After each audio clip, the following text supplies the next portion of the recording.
దానికోసం కొంచెం త్వరగా ఇచ్చేయమన్నాను. చాలా మంది పాటలు పాడేవాళ్ళు ఉన్నారు మన గ్రూప్‌లో. మనం వాక్యంలోకి వెళ్దామండి. ఈరోజు మనము లూకా సువార్త 16వ అధ్యాయము ధ్యానించుకుంటున్నామండి. యాక్చువల్లీ 16వ అధ్యాయం అంతట్లో మనకు ఉపమానాలు కనిపిస్తాయి. యాక్చువల్లీ మొత్తం ఉపమానాలు మనం ఇక్కడ చూస్తాము. ఒక 3 ఉపమానాలు చూస్తామండి. మొదటి అధ్యాయం నుంచి 13 అధ్యాయం వరకు ఉపమానము, 14వ అధ్యాయం నుంచి 18 నుంచి ఒక ఉపమానము, 19 నుంచి 31 చివరి వరకు ఒక ఉపమానం చూస్తామండి. యాక్చువల్లీ ఇదేంటంటే మొదటిది వచ్చి ఏంటంటే దేనికోసం చెప్తున్నారంటే అంటే ఈ లోకపు మనుషులకి పరలోకపు మనుషులకి అంటే ఈ లోకపు ప్రజలను ఎలాగా సన్మానిస్తారు, పరలోక ప్రజలను ఎలా సన్మానిస్తారు అనే ఉద్దేశంతో ఒక ఉపమానం మనకు ఉంటదండి. ఏంటంటే ఒక జనరల్ మేనేజర్ ఉంటారండి ఒక అతని దగ్గర, అంటే ఒక యజమానుడి దగ్గర పనిచేసే ఒక గృహ నిర్వాహకుడు అంటే ఇంటి మేనేజర్ అనేది ఒక అతను ఉంటాడండి. అతను ఏంటంటే చాలా అన్యాయస్తుడిగా ఉండేవాడు. ఈ తప్పుడు లెక్కలు రాసి అన్నిని మొత్తం సంపాదించుకున్నాడు. తర్వాత ఏంటంటే ఆ యజమానుడికి ఏమైందంటే ఇతని తప్పు అనేది తెలిస్తే వెంటనే ఇతను ఏంటంటే చాలా యుక్తిగా ఏం చేశాడంటే ఈయన దగ్గర ఎలాగా దొరికిపోతాను, కానీ తర్వాత నేను ఎవరికన్నా సహాయం చేస్తే వాళ్ళ ద్వారా సహాయం పొందొచ్చు కదా అనుకొని నేను బయటికి వెళ్తే నేను భిక్షం ఎత్తలేను, ఈ జాబ్ తప్ప నాకు ఇంకే జాబు లేదు రాదు, దగ్గర ఒక బ్యాడ్ రెప్యుటేషన్ అంటే ఒక బ్యాడ్ ముద్ర పడిపోయాక, చెడు ముద్ర పడిపోయాక ఇంక మిగతా వాళ్ళు కూడా ఎవరు నాకు ఉద్యోగం ఇవ్వరు. సో నేను ఏంటంటే ముందుగా నాకు సహాయం చేసే వాళ్ళు ఉండాలి అని ఒక మోటోతో ఇతను ఏం చేశారంటే మిగతా వాళ్ళు ఇతనికి నమ్మిన వాళ్ళు ఉంటారు కదండి, వాళ్ళతో ఏంటి తప్పుడు లెక్కలు వాళ్ళతోనే రాయించుకున్నాడు. ఏంటంటే ఇప్పుడు వాళ్ళు 10,000 అప్పు ఉన్నారనుకోండి, దాన్ని 50,000 కింద, ఒకవేళ 30,000 ఉంటే 15,000 కింద అలా రాసుకొని వాళ్ళకి యజమానుడికి మోసం చేసి వాళ్ళకి ఏం చేశారు అంటండి. ఇప్పుడు మనం చూస్తే లూకా సువార్త 16వ అధ్యాయము మొదటి వచనంలో ఉందండి. మరియు ఆయన తన శిష్యులతో ఇట్లనెను, ఒక ధనవంతుని యొద్ద ఒక గృహ నిర్వాహకుడు ఉండెను. వాడు అతని ఆస్తిని పాడు చేయుచున్నాడని అతని యొద్ద వాని మీద నేరం మోపపడగా అతడు వాని పిలిపించి, నిన్ను గూర్చి నేను వినిచున్న ఈ మాట నీ గృహ నిర్వాహకత్వపు లెక్క అప్పగించుము, నీవు ఇక మీదట గృహ నిర్వాహకుడగుటకు ఉండవలదని వానితో చెప్పాను. ఆ గృహ నిర్వాహకుడు తనలో తాను, నా యజమానుడు ఈ గృహ నిర్వాహకత్వము పనిలో నుండి నన్ను తీసివేయను గనక నేను ఏమి చేతును, త్రవ్వలేను, భిక్షమెత్తలేను, సిగ్గుపడుచున్నాను. నన్ను ఈ గృహ నిర్వాహకత్వపు పని నుండి వారు నన్ను తమ ఇంట్లోనికి చేర్చుకున్నట్లు ఏమి చేయవలనా అని నాకు తెలియననుకొని, అంటే ఒకవేళ యజమానుడు గెంటేసిన మిగతా వాళ్ళు తన ఇంట్లోకి నన్ను చేర్చుకోవాలంటే నేనేం చెయ్యాలి అని ఆలోచించుకొని ఏం చేశారు, తన యజమాని రుణస్తుల్లో ఒక్కొక్కరిని పిలిచి, నీవు నా యజమానికి ఎంత వచ్చి ఉన్నావని మొదటి వాడిని అడిగాను. వాడు 100 మణుగుల నూనె అని చెప్పగా, నీవు నీ చీటీ త్వరగా కూర్చుండి 50 మణుగులని వ్రాసుకోమని అతనితో చెప్పాను. తరువాత వాడు నీవు ఎంత వచ్చి ఉన్నావని మరి ఒకరిని అడగా 100 తూముల గోధుమలని చెప్పినప్పుడు వానితో నీవు నీ చీటీ తీసుకొని 80 తూములని వ్రాసుకోమని చెప్పినంటే ఒకవేళ నా యజమాని గెంటేసిన వేరే వాళ్ళని చేర్చుకుంటారు అనే ఉద్దేశంతో ఏం చేశాడండి, ఆ వేరే వాళ్ళకి హెల్ప్ చేస్తూ యజమానుడిని ఏం చేశాడు, ఇతను నాశనం చేయడానికి చూశాడు. కానీ అది వెంటనే ఆ యజమానుడికి తెలుసుకొనేప్పుడు ఏం 8వ వచనం ఉంటదండి, అన్యాయస్తులైన ఆ గృహ నిర్వాహకుడు యుక్తిగా నడుచుకునేనని వాణి అని మెచ్చుకొనెను. వెలుగు సంబంధుల కంటే ఈ లోక సంబంధులు తమ తరము బట్టి చూడగా యుక్తి పరులై ఉన్నారు. అంటే అంటే యజమాని ఏమన్నాడు, చాలా తెలివిగా ప్రవర్తించాడు ఇతను అని చెప్పి ఏం చేశారు, తిట్టాలి లేకపోతే ఏదో చేయాలి, నాకు అన్యాయం చేశాడు, నా ఆస్తిని పాడు చేశాడు అని తిట్టకుండా ఇతను ఏం చేశాడంటే అతను తెలివిని మెచ్చుకుంటున్నాడు అంటే అండి. ఇక్కడ ఇతను వదిలేసి ఇతను చేసిన తప్పును వదిలేసి అతని తెలివిని మెచ్చుకున్నట్టు మనం ఇక్కడ చూస్తున్నామండి. అంటే ఇక్కడ అన్యాయం చేసినోడు బానే ఉన్నాడు, నష్టపోయినోడు మాత్రం ఏం బాధపడట్లేదు. ఆడి తెలివిని మెచ్చుకొని వాడికే సపోర్ట్ చేస్తున్నట్టు మనం ఇక్కడ చూస్తున్నాం. ఇదే మన దేవుడు ఏం చెప్పాడంటే, ఈ లోకం ఏంటంటే ఇప్పుడు నువ్వు పరలోక రాజ్యంకి వెళ్ళడానికి, మనం పరలోక రాజ్యంకి వెళ్ళడానికి ఎలా దారి ఉన్నదా ఎలా అని మనం చూసుకోవాలి తప్ప ఈ భూలోకంలో ఉండిపోయి భూలోకంలోనే మనం సంపాదించుకోవాలని చూసుకోకూడదు. ఈ ఉపమానం బట్టి మనం ఈ నెగిటివ్ ఉపమానంలో కూడా పాజిటివ్ గా ఏం తీసుకోవాలంటే, మనము ఇతను తర్వాత లైఫ్ గురించి ఆలోచించుకొని ఇప్పుడు లైఫ్ పోతే పోయింది, తర్వాత లైఫ్ నాకు బెటర్ గా ఉండాలని ఇతను ఎలా ఆలోచించాడో కూడా ఇందులో ఎలా ఆలోచించాలంటే, ఇప్పుడు మన లైఫ్ ఎలాగున్నా తర్వాత మనం పరలోక రాజ్యంకి వెళ్ళాక మన లైఫ్ అక్కడ బెటర్ గా ఉండాలి, ఇప్పుడు కన్నా మన లైఫ్ బెస్ట్ గా ఉండాలని మనం చూసుకోవాలంటే అండి. అందుకే ఇక్కడ మనకి దేవుడు ఏం చెప్తాడంటే 10వ వచనంలో, మిక్కిలి కొంచెం 9వ వచనం ఉంటుందండి, అన్యాయపు సిరి వల్ల మీకు స్నేహితులను సంపాదించుకోండి, ఎందుకంటే ఆ సిరి మిమ్ముని వదిలిపోనప్పుడు వారు నిత్యమైన నివాసంలో మిమ్మును చేర్చుకుందరని మీతో చెప్పుచున్నాను. మిక్కిలి కొంచెంలో నమ్మకంగా ఉండేవాడు ఎక్కువలో నమ్మకం ఉండును, మిక్కిలి కొంచెంలో అన్యాయంగా ఉండేవాడు ఎక్కువలో అన్యాయంగా ఉండును. కాబట్టి మీరు అన్యాయపు సిరి విషయంలో నమ్మకంగా ఉండని ఎడల సత్యమైన ధనమును ఎవరు మీ వశము చేయును. మీరు పరుల సొమ్ము విషయంలో నమ్మకంగా ఉండిన ఎడ్ల మీ సొంతమైనది మీకు ఎక్కడి నుంచి వచ్చును. ఏ సేవకుడును ఇద్దరి యజమానులను సేవింపడు, వాడు ఒకరిని ద్వేషించును ఒకరిని ప్రేమించును, లేక ఒకరిని అనుసరించి ఒకరిని తృణీకరించును. మీరు దేవుని సిరిని సేవింపలేరని చెప్పాను. అంటే మనము ధనాన్ని దేవుణ్ణి ఒక్కసారే ప్రేమించలేమని. అంటే మనము దేవుణ్ణి ఎంత అంటే మనం ఇష్టపడేది ధనాన్ని కాదు, దేవుణ్ణి ఇష్టపడాలి. మనం చూస్తే నిత్య జీవానికి వెళ్ళాలంటే మనం ఏం చెయ్యాలి, జీవాన్ని కనుక్కోనాలి. జీవం అంటే ఎవరు? యేసుక్రీస్తు నిత్య జీవము. అద్వితీయ యోహాను సువార్త 3వ అధ్యాయం 10వ వచనం 3లో ఉంటదండి. ఏంటంటే, మీరు అద్వితీయ కుమారుడి యందు మీరు నమ్మకం ఉంచడం, తండ్రి యందును ఆయన పంపిన అద్వితీయ కుమారుడి యందును నమ్మిక ఉంచడమే, ఆయన నమ్మడమే నిత్య జీవమండి. సో మనము మనం చూస్తాం, ఒక ఆస్తిపరుడైన ఒక యవనస్తుడు దేవుని దగ్గరికి వచ్చి, యేసుక్రీస్తు దగ్గరికి వచ్చి ఏం చెప్తారండి, మనం ఇది నేను ఇలాగా నిత్య జీవం పొందుకోవాలంటే నేను ఏం చేయాలంటే 10 ఆజ్ఞలు పాటించాలంటే నేను చిన్నప్పటి నుంచి పాటిస్తున్నానంటే, అయితే నువ్వు పని చెయ్యి, నీకున్న ధనాన్ని తీసుకెళ్ళి. అప్పుడు దేవుడు ఏం చేస్తాడంటే, ఆయన పైన రూపాన్ని తర్వాత ఆయన హృదయాన్ని చూసి ఏమంటాడంటే, నీకు ఆస్తి ఉంది కదా, దాన్ని అమ్ముకొని బీదలకు పంచిపెట్టి నన్ను వెంబడించనగానే అతను ఆస్తి వెంబడి వెళ్ళిపోయి దేవుణ్ణి విడిచిపెట్టేస్తాడండి. కానీ ఆస్తిని ఏం చేస్తాడు అతను? ఆస్తిని పట్టుకొని దేవుని విడిచిపెడతాడు.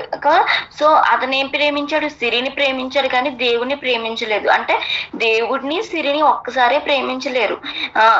మన ధనం ఎక్కడ ఉంటుందో మన హృదయం అక్కడ ఉంటుందని మత్తయి సువార్త 6వ అధ్యాయము 20వ వచనంలో ఉంటదండి. మన ధనం ఎక్కడ ఉంటుందో మన హృదయం అక్కడే ఉంటది.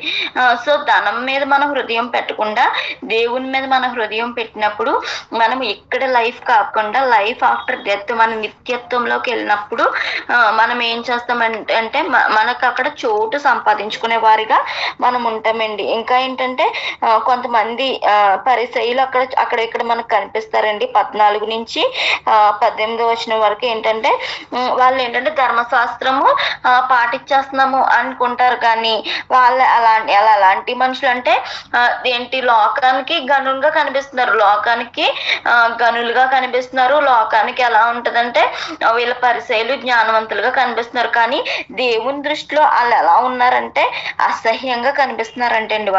వాళ్ళు చేస్తున్న క్రియలు బట్టి వాళ్ళు అసహ్యంగా కనిపిస్తున్నారండి. ఇంకా ఏం చెప్తున్నారంటే, ఒక ధర్మశాస్త్రం అంతా పాటించేసి ఒక్క చిన్న ఆజ్ఞ విషయంలో తప్పు చేస్తే ధర్మశాస్త్రం అంతా నెరవేర్చిన వాళ్ళే అవుతారు, కానీ నెరవేర్చిన వాళ్ళు అవ్వరని దేవుడు ఇక్కడ చెప్తున్నాడండి. ఇంకా ఏం చెప్తున్నాడంటే, ఒకవేళ తన భార్యను విడిచిపెట్టి వేరే ఒకరిని వివాహం చేసుకునేవాడు ఏమవుతాడంటే వ్యభిచారం అవుతాడు.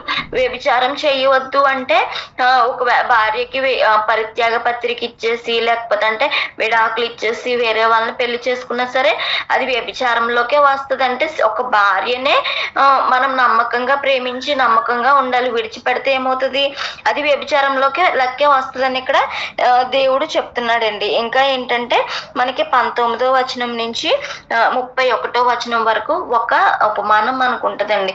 ఇది చాలా మంచి ఉపమానం. బైబిల్లో ప్రతి ఒక్కరు తెలుసుకోవాల్సిన ఉపమానం ఏంటంటే, మనకు ఒక ధనవంతుడు ఒక పేదవాడికి మధ్య జరిగిన ఒక సిచ్యువేషన్, ఒక సంఘటన మనం ఇక్కడ కనిపిస్తుందండి. ధనవంతుడు ఏంటంటే ఆయన పేరు లేదు కానీ బీదవాడి పేరు మాత్రం బైబిల్లో మనకి ఇచ్చారు. ఏం పేరు అంటే లాజర్ అంటండి ఆయన పేరు. ఈ ధనవంతుడు ఏంటంటే మిక్కిలి ధనవంతుడు, ఊదారంగు వస్తువులు కట్టుకొని చక్కగా తిని తాగి ఎంజాయ్ చేస్తూ ఉన్నాడంటండి. ఆ ధనవంతుడి యొక్క గడప దగ్గర బయట ఎవరంటే ఒక పేదవాడైన ఒక బెగ్గరైన లాజర్ కనిపిస్తున్నాడు అంటే. ఈ లాజర్కి ఏంటంటే ఒళ్ళంతా కురుపులతో ఉంటే కుక్కలు వచ్చి ఆయన రక్తాన్ని నాకేవంటండి.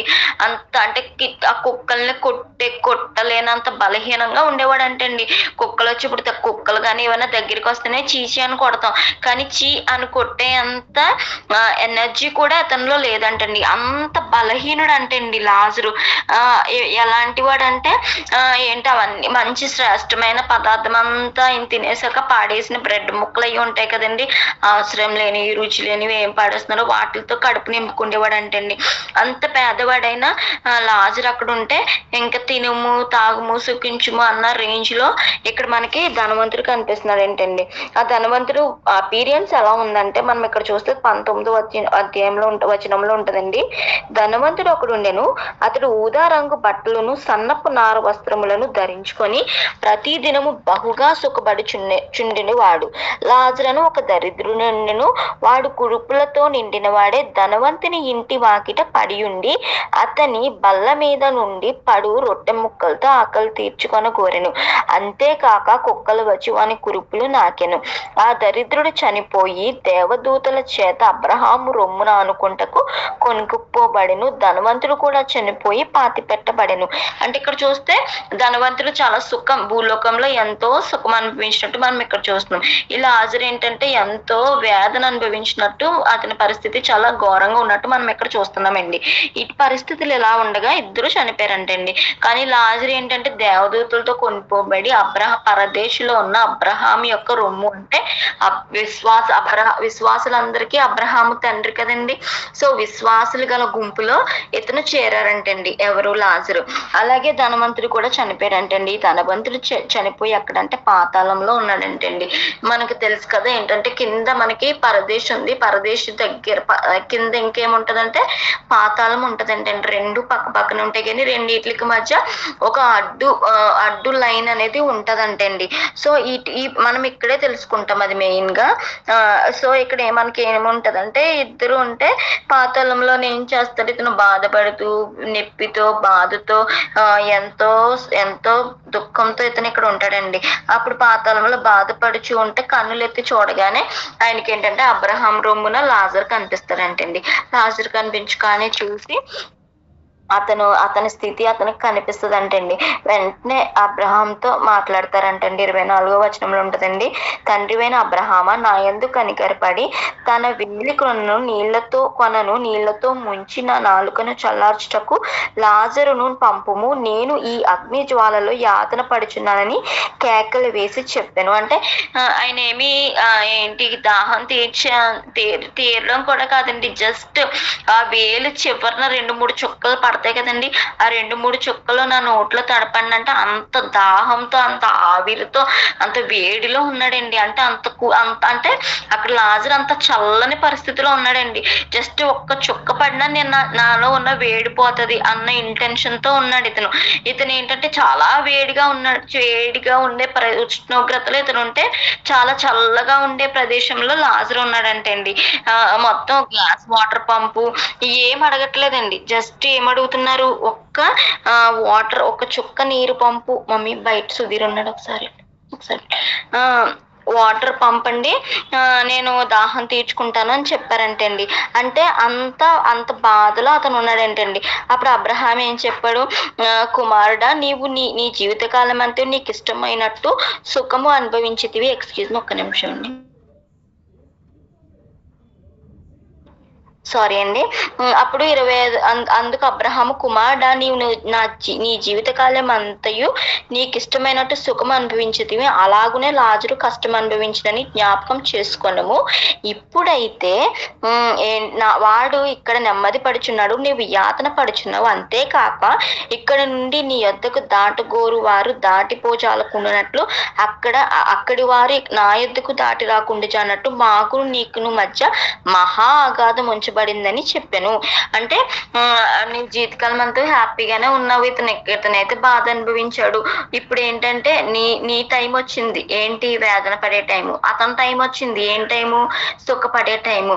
మనము భూలోకంలో ఉండి మనం నలగగొట్టుకోకుండా, దేవుని కోసం సువార్త కోసం మనం కష్టపడకుండా, ఇప్పుడు చాలా మంది పాస్టర్లు సుఖంగా పరిచర్య చేస్తున్నారు, సుఖంగా ఏం చేస్తున్నారు, చక్కగా ఏంటి ఏసీ రూమ్స్ లో ఉంటున్నారు, లేకపోతే ఏసీ కార్లో తిరిగి అక్కడ పరిచర్య చేస్తున్నారు. కానీ చాలా మంది చూస్తే మనం ఎండలో వేదనలో తిరిగి ఇక చెప్పులు కూడా అంటే అరిగిపోయేలా తిరిగి, వాళ్ళ గొంతు ఆరిపోయేలా తిరిగి సువార్త చేస్తున్నారు కదండి.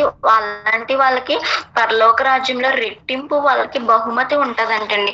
అంటే ఏసీ కార్లో తిరిగే వాళ్ళు వీళ్ళు తప్పని నేను అనట్లేదు, కానీ ఇక్కడ ఈ స్టోరీకి కంపేర్ చేసుకుంటే వాళ్ళు చాలా సుఖం అనుభవిస్తున్నారు, వీళ్ళు చాలా బాధ అనుభవిస్తున్నారండి. చాలా మందికి దశం భాగాలు ఉండవు, చర్చిలో కానుకలు ఉండవు, సంపాదించుకునేది కూడా ఏముండదు, వాళ్ళు ఎంతో బాధలో ఉంటారండి. అలాంటి వారిని దేవుడు ఊరికే వదిలిపెట్టడు. వాళ్ళు పరలోక రాజ్యంలో వాళ్ళకి మంచి స్థానం ఉంటదని చెప్పి ఇది ఒక ఆదరణ నిరీక్షణతో కూడిన వాక్యం అండి ఇది. ఇప్పుడు నువ్వు భూలోకంలో ఎంత సువార్త నిమిత్తం గాని నీ నిమిత్తం గాని ఎంత బాధపడుతున్నావో, నీకు ఒక టైం వచ్చాక మీకు చక్కటి ఆనందము, చక్కటి పరలోకము, ఒక రొమ్మున ఆనుకునే ప్రేమ మనకు ఉందని దేవుడు ఇక్కడ తెలియజేస్తున్నారండి. మనం ఎంత విడిచిపెట్టి ఎంత లోకాన్ని సుఖాన్ని మనం అనుభవించినా ఈ భూలోకంలో పరలోక రాజ్యంలో మనకి శిక్షలు అంటే మనము ఒక చనిపోయిన తర్వాత లైఫ్ ఆఫ్టర్ డెత్, చనిపోయిన తర్వాత ఉన్న జీవంలో మనం ఆ టైంలో ఏ ప్రదేశంలో ఉంటామో మనమే ఊహించుకోవాలండి. సో అలాంటి మీకు నాకు రావడానికి ఏంటి ప్లేస్ పెద్ద అగాధం ఉంది, అటు మేము రాలేము, ఇటు మీరు రాలేరని చెప్పి అబ్రహాం చెప్పారంటండి. చెప్తే ఇతను ఇంకా మంచోడు అంటండి. ఏంటి అయితే నాకు 5 ఈయన పరిస్థితి ఎలా ఉంది, సహోదరుల పరిస్థితి కూడా అలాగే ఉంటదని తెలుసు కదండి. నాకు ఇంకా 5 ఉన్నారు సహోదరులు. ఆ 5 ఏంటి లాజర్ని పంపించి నా పరిస్థితి ఎక్స్ప్లెయిన్ చేసి, అతని పరిస్థితి ఎక్స్ప్లెయిన్ చేసి వాళ్ళని ఆ పరిస్థితిలోకి రాకుండా వాళ్ళని బాగు చేయి తండ్రి అని అడిగితే వెంటనే అబ్రహాం అన్నాడంటండి, మోషే ప్రవక్తలు ఉన్నారు కదా, వాళ్ళు చెప్తారులే, ఇక్కడి నుంచి అక్కడ రావడానికి అవ్వదంటే వాళ్ళ మాట వినకపోతే, అంటే వాళ్ళ మాటే వినకపోతే మృతుల నుంచి ఒకడు వచ్చిన మాట కూడా అంటారు. పైనుంచి దేవుని కుమారుడు మన కోసం ఒక దేవుడే మనుష్య రూపంలోకి అయ్యి మన మధ్యకి వచ్చినప్పుడే మనం మారలేకపోతున్నామండి. ఒక మానవుడు చనిపోయి నార్మల్ గా అయ్యి వచ్చి చెప్తే ఎవరు వింటారండి? అంటే ఈ సిచ్యువేషన్ మనం యేసుక్రీస్తుతో కంపేర్ చేస్తే దేవుని కుమారుడు మన కోసం ఏం చేశారు?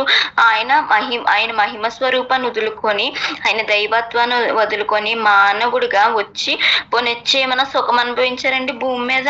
కష్టాలు, బాధలు, వేదనలు అనుభవించుకొని ఆయన బాధపడుతూ మనల్ని మార్చి తండ్రితో మనం జత చేయాలని ఆయన ఎంతో ప్రయాసతో కూడిన భారమైన మోసి నిద్రలేని రాత్రులు, ఉపవాసాలు, దెబ్బలు ఎన్నో తిని, ఎన్నో రక్తం కార్చాడు, ఎన్నో దెబ్బలు మన కోసం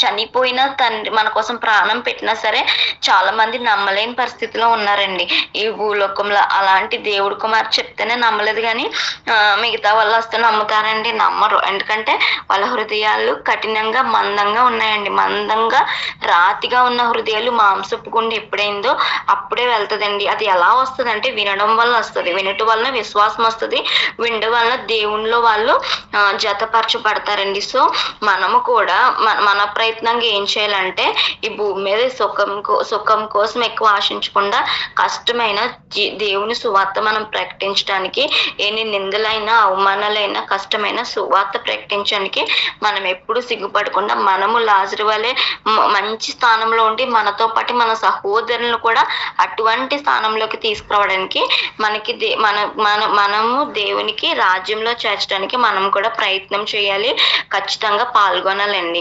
ప్రతి ఒక్కరి బాధ్యత అది. ఈ బాధ్యత అందరం తీసుకొని దాని ప్రకారం మనం అందరం నడుద్దామండి. దేవుడి పరిశుద్ధ వాక్యం తన వెనుకట్లో దీవించిన గాక. చిన్న ప్రేయర్ చేసుకోవచ్చండి.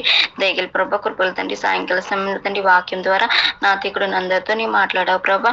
అయ్యా నీ ఈ వాక్యం మా జీవితాల్లో ఫలింపజేసి నూరంతులుగా తండ్రి అది ఫలింపజేసి మా జీవితాన్ని వెలిగించేలాగా సహాయం దయచండి. గ్రూప్ లో ఉన్న ప్రతి ఒక్కరిని దీవించండి తండ్రి, ఆశీర్వదించండి ప్రభా.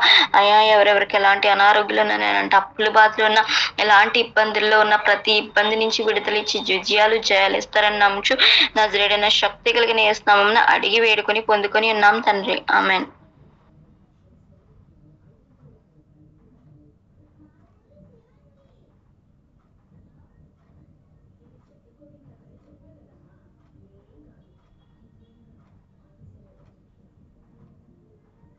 హెచ్కెల్ పాస్టర్ గారు, మీరు ఇది ఇచ్చారా, దీవెనిచ్చారా? హెచ్కెల్ పాస్టర్ గారు దీవెనివ్వరా?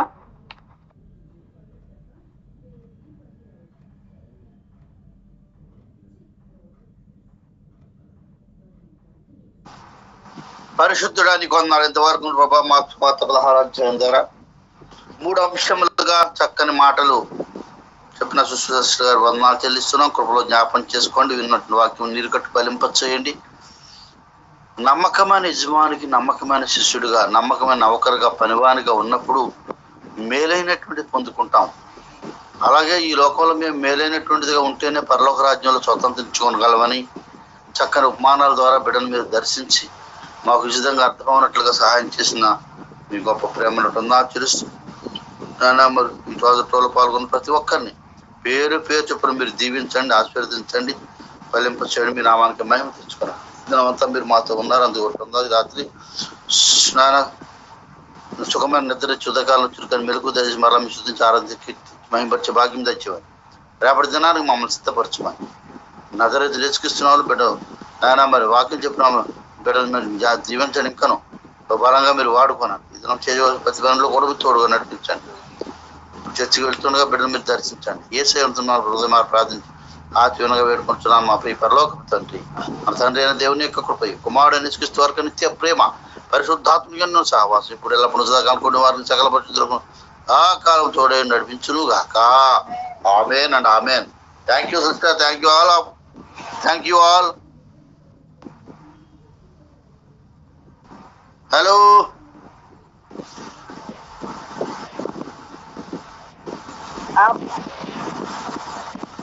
సారీ అండి, కాల్ వచ్చింది, అందుకే కట్ చేయాల్సి వచ్చింది. సారీ. 3 ఏళ్ళు షుగర్ అంటండి బాబుకి. మ్యాక్స్వెల్ అనేటువంటి బాబుకి మా దగ్గరే ఒక 2 కిలోమీటర్ల దూరంలో ఉంటారు. చిన్నతనంలో 3 ఏళ్ళు బాబుకి షుగర్ 400 ఉంటే ఇన్సులిన్ ఇస్తున్నారు, తగ్గిస్తా ఉన్నారు. కొంచెం డోస్ తగ్గించారు 10 రోజుల నుంచి. అలాగా ఆ బిడ్డ కొరకు ప్రార్థనలో, మీ అనుదిన ప్రార్థనలో జ్ఞాపకం చేసుకోవాల్సిందిగా మనం చేస్తున్నాం. ఓకే. బాలాపురం గారు వెళ్ళిపోయారా? గణేష్ గారు, నిత్యేశ్వరరావు గారు, స్వర్ణలక్ష్మి గారు, వర్మ గారు, అందరికి వందనాలండి. క్లోజ్ చేస్తాను.